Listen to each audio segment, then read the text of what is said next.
and then he came to Lahore. And in Lahore, what happened that year, there was a conference known as All India Muslim Educational Conference, which was founded by Sayyid Ahmad Khan. So he heard Sayyid Ahmad Khan speaking there and was so impressed that although he passed his intermediate from Lahore Government College, but he arrived in Aligarh in attraction to Sayyid Ahmad Khan. And when he arrived in Aligarh, because luckily for us, from where I am talking about, Sheikh Abdullah is his own writing, because it's very difficult to talk about people once they have died, because the time and space changes and people's perception do change, and they happen to become legends. So obviously we would have imagined him also as a legend, but he's not a legend, he's a historical person who wrote his own biography known as, the title is Mushahidat wa Tasura, Dr. Sheikh Muhammad Abdullah. And how it became a biography of Sheikh Muhammad Abdullah, because he continued to write a lot. Let's have to see at least something. Thank you. Thank you. Thank you. So I may not be with the slides. These slides I revised in the morning, but I made more than 10 years back.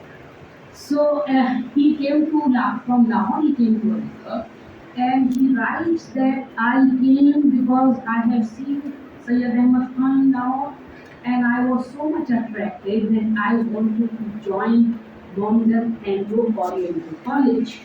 But as many of us, he was not having anything to support himself, so what to do? So Sayyid Ahmad Khan was such a man that he made a special provision for him that he will be taking care of the library, sort of librarian, without any payment, and he'll be getting food from the universities or college dining hall. So this was the provision made for him, an empty-handed man coming to study at Aligarh and then being patronized by the founder himself, because those were the ways of Sayyid Ahmad Khan, as he begins his autobiography with Sayyid Ahmad Khan. I tribute to Sayyid Ahmad Khan, because I consider that Sheikh Abdullah was a true product of Aligarh movement, and he belongs to what Relevant wrote, David Relevant, who wrote a book on Aligarh's first generation. Sheikh Abdullah belongs to first generation, because then he did his BA and then he did his LLB, and you will be surprised to know that he was not having a teaching position, this privileged position in the Mohammedan Anglo-Oriental College. Sayyid Ahmad Khan was not going to do such rubbish things that you are not having a proper degree and you are teaching. So by profession he was a lawyer, not even in a high court, but in city's court. So just imagine a man coming empty-handed from a village, making his own livelihood here and getting two prestigious degrees. But it was a different atmosphere in Aligarh when Sheikh Abdullah came, because obviously the first generation was a dedicated Aligarh people who wanted that everyone should achieve something. So there was this very famous conference, I have written about it, Aligarh, not Aligarh, All India Muslim Educational Conference, used to have its function every year at different places. Okay, and it had a section known as the women's section, okay, because women's section was supposed to take care of the education of women at Aligarh. So it so happened luckily that in the same year when he got married to Wahid Jahan Begum, all of you should know the name of Wahid Jahan Begum, when he got married in 1904, he was made secretary of this women's section. And as secretary of women's section, he founded himself without any advice Risala Khatun, which became an organ of female education. So if you read Risala Khatun, it is full of editorials written by himself. It is full of articles written by himself. So self-founded, this journal becomes an organ of his ideas. So let us follow some listening also, otherwise we may go ahead. And how I became interested in Sheikh Abdullah was that in 2006, Abdullah Hall becomes 100 years old. So there was this 100 years anniversary of Abdullah Hall, and I do not know for what reasons, I do not know. I was chosen as the main speaker and alumnus of the college, and the other person was a male, my own colleague Farhad Hassan, and two of us spoke, and there was a person, a well-known scholar, Imtiaz Ahmad, who has already written on Sheikh Abdullah, because Imtiaz Ahmad published a book, Change Among the Muslims, something like that, which has got an article written by Gail Minor. Now I would like to tell you who is Gail Minor. Gail Minor worked on Khilafat movement in India, but when she was working on Khilafat movement, she came to Aligarh, and she was greatly welcomed by Mumtaz Akka, daughter of Sheikh Abdullah, because she was principal that time, and she collected material from Khatun and other sources, and she wrote the first article in English on Sheikh Abdullah, which is the pioneer article on Sheikh Abdullah's life and contribution to the cause of female education. And but it doesn't deal with the ideas of Sheikh Abdullah. Sheikh Abdullah's ideas later be on education, rather I collected from Maulana Azad Library, which is published in the two volumes, very cheap, all of you can buy. So Gail Minol wrote first on Sheikh Abdullah's contribution, and later on there are many scholars who are following now. So my interest goes back to 2000. Because of so many restrictions in place, I never liked the place. And yes, and when I came to this department, and I thought with a borrowed bike from an Iranian student, I thought now I got wings. I left that place where I was restricted for every activity.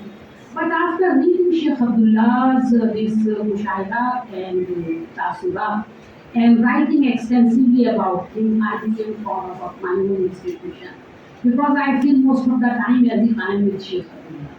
Why I feel, because a man who was not having any hereditary possessions would make this change. You imagine that he bought this whole place where you have got this prestigious women's college just for rupees 1,000, 3,000. And many people said that you do not buy it because this is a center of dacoits and thief in the night. So he said, but I have to buy because it's a beautiful garden. And then he writes that he got in 3,000. There were no thieves, no dacoits, nothing. Even he sold out the wood for more than this. Just see the imaginary man. And then you should be happy to know, which I came to know at a very late stage, because Sheikh Abdullah has got descendants living throughout world. And one of his son's daughter was with me at Oxford, Amina Heather. She is in charge Islamic section of Metropolitan Museum in New York, and I met her recently. But Sheikh Abdullah was such a man, he deprived his own progeny from living in Abdullah Hall. He wrote a wasiyatnama that if ever any of my sons or my daughters they want to live here, they should be given something like 100 meters of land to make their own place to live here. They cannot live in the house. Just imagine the greatness of men. Because I know personally that there would have been many Clements. As it happens, great men are not always followed by the descendants also. So after this background, that how I became interested, it was 100 years anniversary, which was celebrated in Abdullah Hall, where I was the main speaker. And also I wrote a small article, because Gazette at that time was a major organ of the university.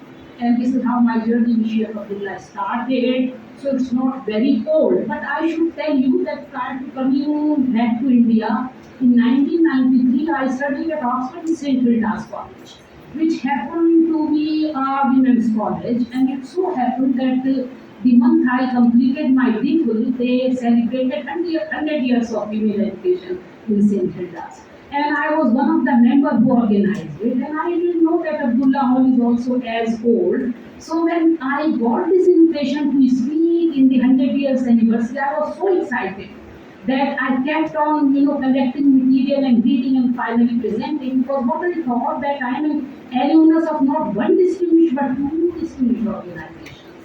But for your knowledge, I should tell you now I went back to again to Oxford and was in my college for condolence of the same vice principal.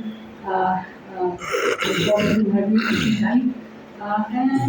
But the principal of the college is no more a female but a male because now it's a common college. They do not need any more female college, but we do want, and I keep on asking Naima that please do try that women's college should become a women's university. You have got the potential.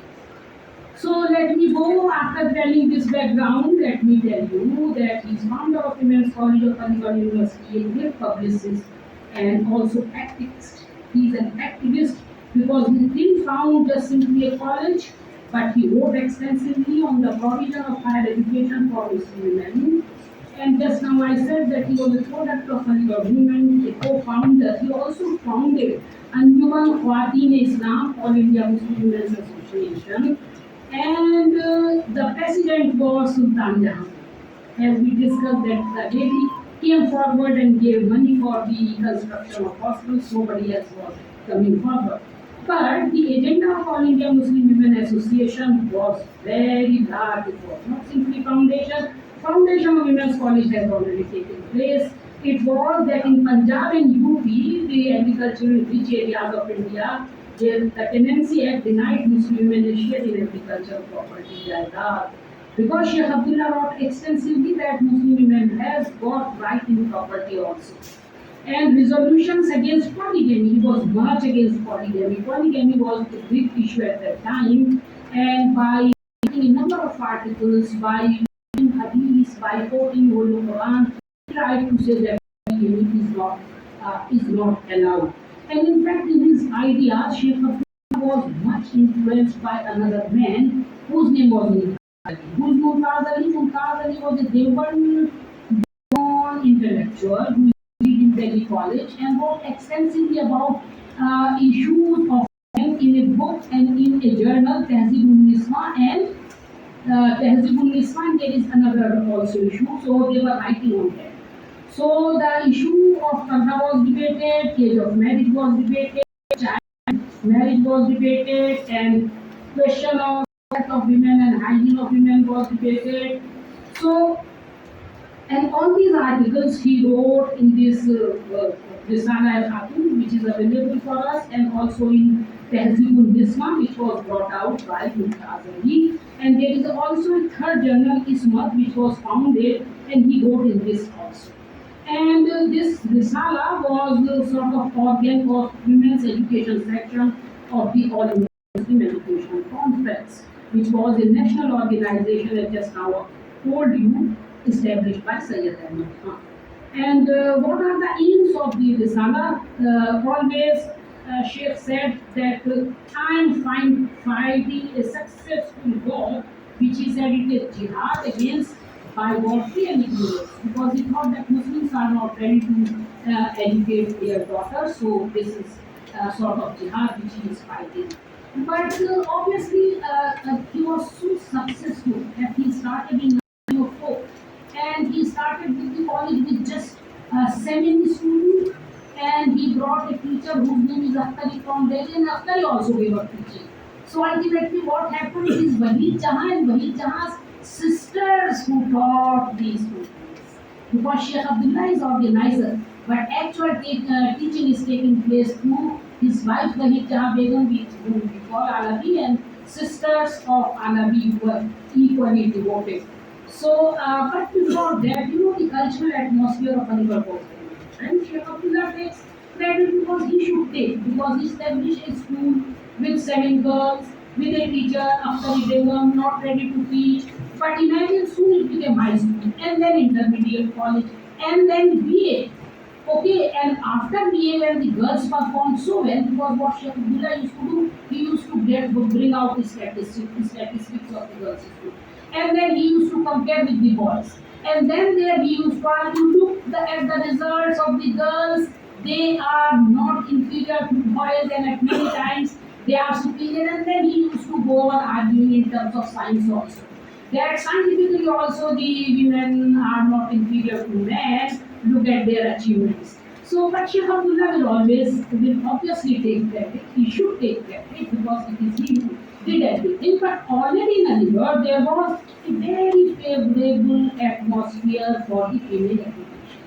And in that, Sheikh Abdullah himself writes about them, who are those people like Sayyid Karamat Hussain. You know, there is a Karamat Hussain College in Lucknow, who was professor of law at the college. There was a man, Khwaja Ghulam Mustaqlan, and most important man was Sahibzada Aftab Ahmad, who was secretary of Sir Syed Memorial Fund and a leader of Aligarh Old Boys Association. So Aligarh Old Boys Association was extremely active.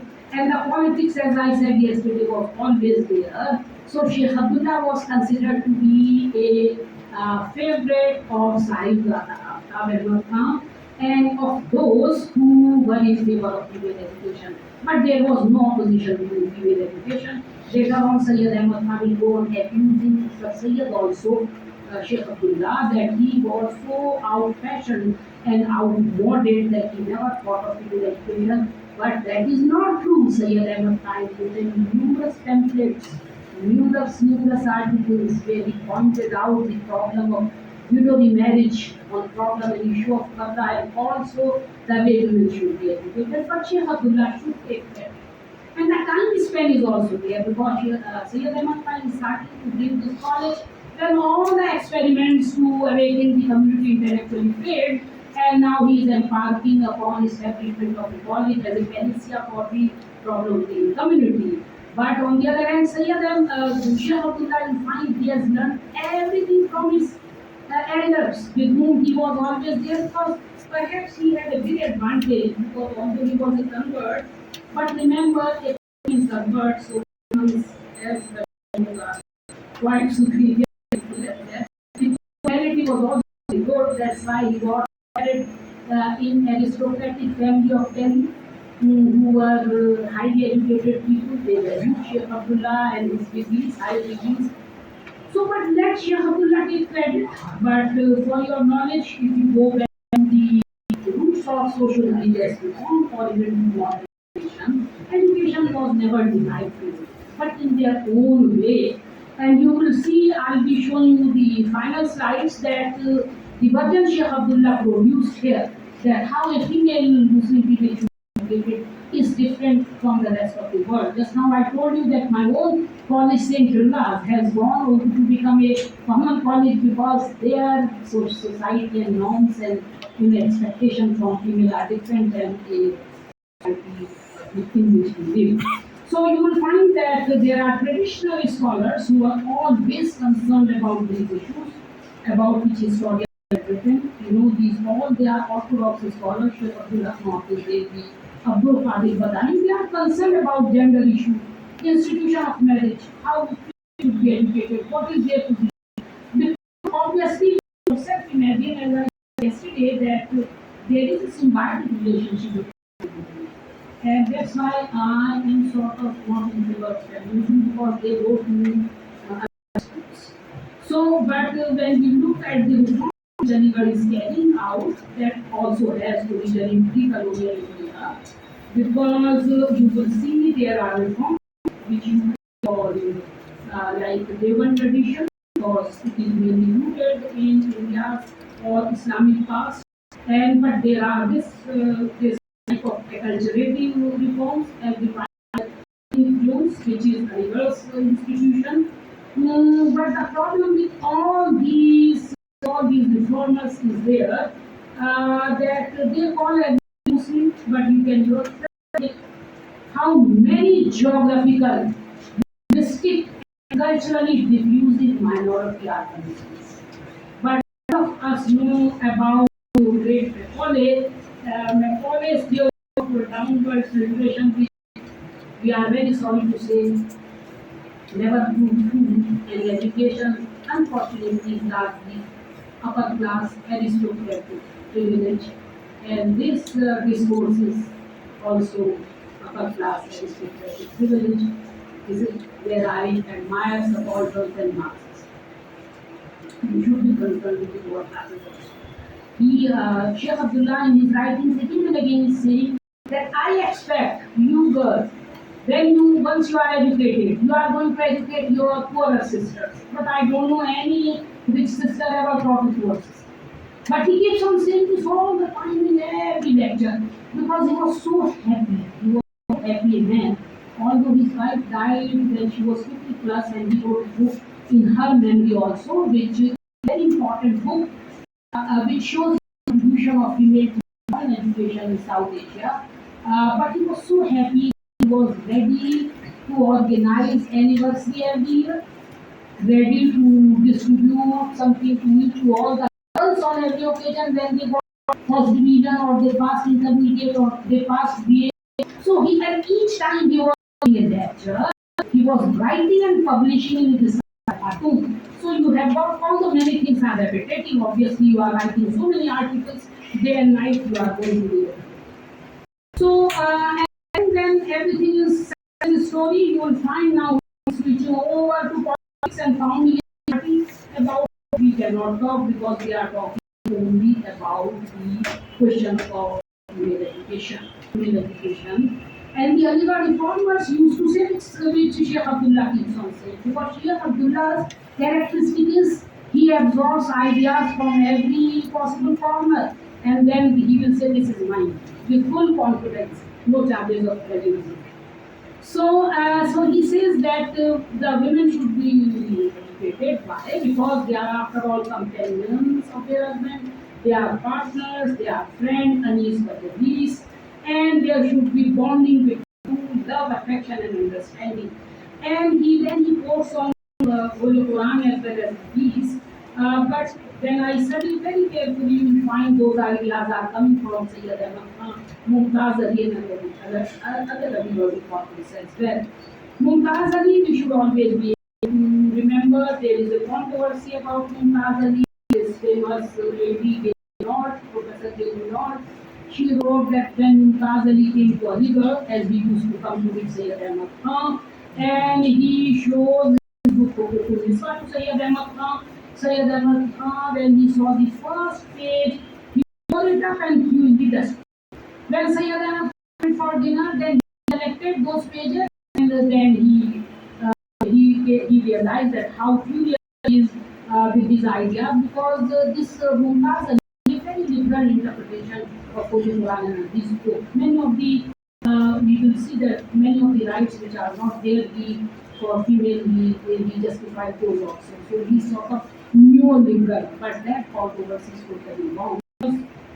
It is written after more than 30 years of death of women about female problem, and he was very sympathetic, but he always thought that let male is acquired so much later, and then female for education after all, they sharpen sensibility of women. Female, once the female is obviously more educated with better sensibilities, with intellect to just divide her, she may reject an uneducated husband.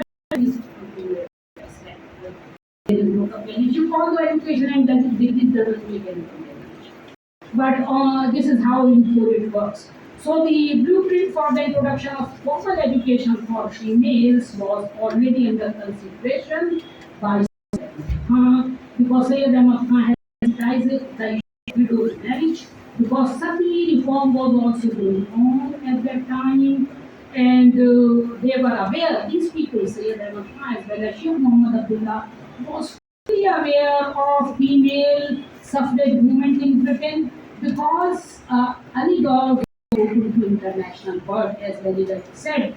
They were receiving magazines, newspapers from around the world. For instance, if you read this Risala Khatun, it will find the story of that great ship which was sunk. What is the name of that great ship which was sunk in the every detail about Titanic, and also the people who died in Titanic. Such was the knowledge in the pre-internet world of Sheikh Abdullah and Risala Khatun. So as I said that why they were not making provisions of the age factor is there, so then one starts for the college after taking retirement from education. education, Sheikh Abdullah has already learned it. But this discourse that an educated woman will be a better mother to raise her children, healthy, disciplined, and good citizens of nation, and they will play a crucial role as mother for the character building of their children, mother first and teacher of the child. Because then Sayyid Ahmad also quoted that mother is the first teacher of the child, which is perhaps a Victorian saying, but obviously Sayyid Ahmad has such a need to be very. So, and then Sheikh Abdullah writes extensively about Parda because Parda was also an issue. And here he makes his own distinction that there is something known as customary Parda, which he says is bid'ah. Okay, the kind of Parda. And then he says Sharia Parda, which I think he has taken from Mumtaz Ali. Going to share Shah Waliullah Dehelvi that women can open face and hands if they need, if they are exposed. So those ideas are already. But he is giving it form. As just now I said that was open to wider world. So Sheikh Abdullah is fully aware of the international women's movement. You read his articles. He is quoting the statistics. He has direct contact. Obviously, he is and that was colonialism. Colonialism was even the principal laws and so obviously language of communication for English among the higher authority. So he's aware of women's liberation movement and their civil rights in Europe because as just now I said that Abdullah Hall and St. Renard of Oxford there is not much difference, 93 and 1905 doesn't make much of difference. So they are at par with the wider world. And then, for example, he is taking examples made from Egypt. Egypt also for the modern education women, and he is invoking examples not exactly from Egypt but Turkey. You should know that Turkey is a very special place in Islamic discourse on anything important happens. So he's taking examples from there, and then his is to convince people that send your daughters. But I can tell you that initially, after enrollment of 7 students in the school, there were so many applicants that it was simply not possible to accommodate everyone because I firmly believe, after reading myself some parts of 18th and 19th century, that community was never ever against education, never ever. The historical circumstances were so difficult to overcome that suddenly there is change of government, suddenly there is deprivation, and suddenly there is change of curriculum also to do. You have got a system of madrasa where the boys are studied in madrasa and the girls were being taught at home. And you realize that you study very well at home also. It's not very difficult provided. Then he gives examples from every part of the world, Russia, China, Central Asian Khanates, Cuba, Bukhara, because, and then he has obviously books of hadith, and he will be quoting famous hadith, seeking of knowledge was mandatory. You seek knowledge even if you have to go to China. So this is also a hadith, although the hadith is considered to be hadith. And he will be quoting obviously the famous hadith that heaven lies under the feet of the mother, but I think it lies under father also. People might think. Because fathers are equally important. This is my speaking. Because at least my son doesn't listen. Women as a legal personality by granting the right of inheritance and disposal of property. So college has been established. Successful college is going on. He is writing so many pamphlets. First thing he is convincing, no need to convince. More than that, he is asking for money. Because he's short of money all the time short of money, and nobody in the community is coming forward to give him anything. Ultimately, who gives him? The British government. The government supports Sheikh Abdullah when he keeps on going to the Lieutenant Governor, district magistrate here. And then it is at an earlier stage that Sayyid Ahmad was so impressive that the local Nawab giving, but definitely Abdullah is not getting anything but from the government for writing so many letters. Rather, it's critical of the community that you should look at the Christians of America, that they are giving equal property rights to women, because I think in the British law there was no right to women to inherit property and after marriage to a wealthy person. It changed later on. So he's saying that we should change. Abdullah's time is coincided with the writing, and he used to show some of his English writings, saying that use what I should say myself by saying avant-garde discourses on the legal rights. College apart, college is possibly no problem in college. And his intellectual environment of India, pluralist discourse, because if you go over to the Hindu Egypt, the places they can have Muslim model, Islamic model. But India, where there is majority community and where the advancement in female education has already taken place in Bengal, you know that Bengal is going ahead. So you have got to produce a model which is completely your own country. Because all is so much on the mind and psyche of Aligarh reformers, even on the Punjab reformers, that they cite the example of Bengal. Bengal is far ahead after Renaissance. So he is taking examples, he is trying to produce a very realistic discourse. And Sarla Devi, who was a relative of the and what they said about female is talking about that also. So Sheikh Abdullah's ideas are quite, and Hindu community, which was obviously his community, is very much present in his mind, but always as a very productive mind, that the way Bengal is going ahead, you should also go ahead.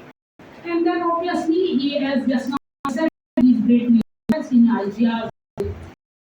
Another person influencing his ideas is Ashraf Ali Thanvi.